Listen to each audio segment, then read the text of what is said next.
Good morning. I'm Andy Myers at Weiss Research, and this is your morning market update for Thursday, August 4th. It looks like yesterday's modest gains may have just been an aberration in the midst of a broad downward trend. After snapping an 8-session losing streak yesterday, the Dow Industrials are sharply lower again today, along with the broader market. Investors seem to be growing more and more concerned about the state of the global economy, despite some relatively positive data on the U.S. labor market out this morning. 400,000 Americans filed for first-time unemployment benefits last week, down 1,000 from the previous week. And the 4-week average of jobless claims, a more accurate gauge of employment trends, declined to its lowest level since April. The report comes ahead of tomorrow's closely watched government jobs report. It's expected to show an increase of about 75,000 jobs in July, following an extremely weak reading of just 18,000 in June. Stocks across Europe are also moving broadly lower, after ECB President Jean-Claude Trichet said that downside risks to the economy may have intensified.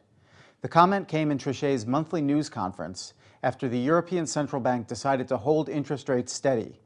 The ECB has hiked rates twice recently in an effort to battle inflation, but the economic picture in the Eurozone has continued to deteriorate, and investors fear the sovereign debt crisis is spreading. Right now, yields on long-term Spanish and Italian government bonds are rising further above 6%, and the euro is declining against the US dollar.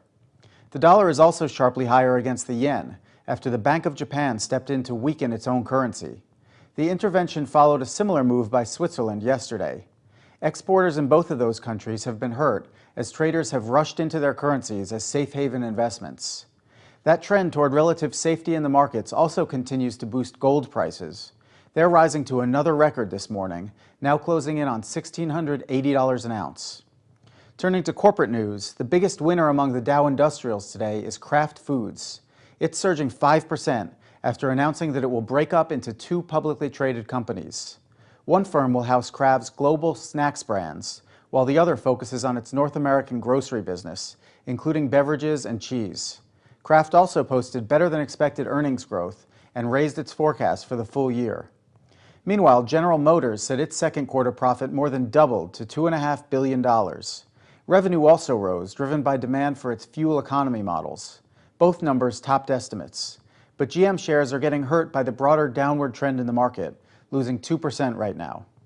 Finally, make sure to keep an eye on the retail sector today. All the big names are posting their domestic same-store sales figures for July. Overall, the numbers are mixed, with wholesale and discount retailers such as Costco and Target posting solid results.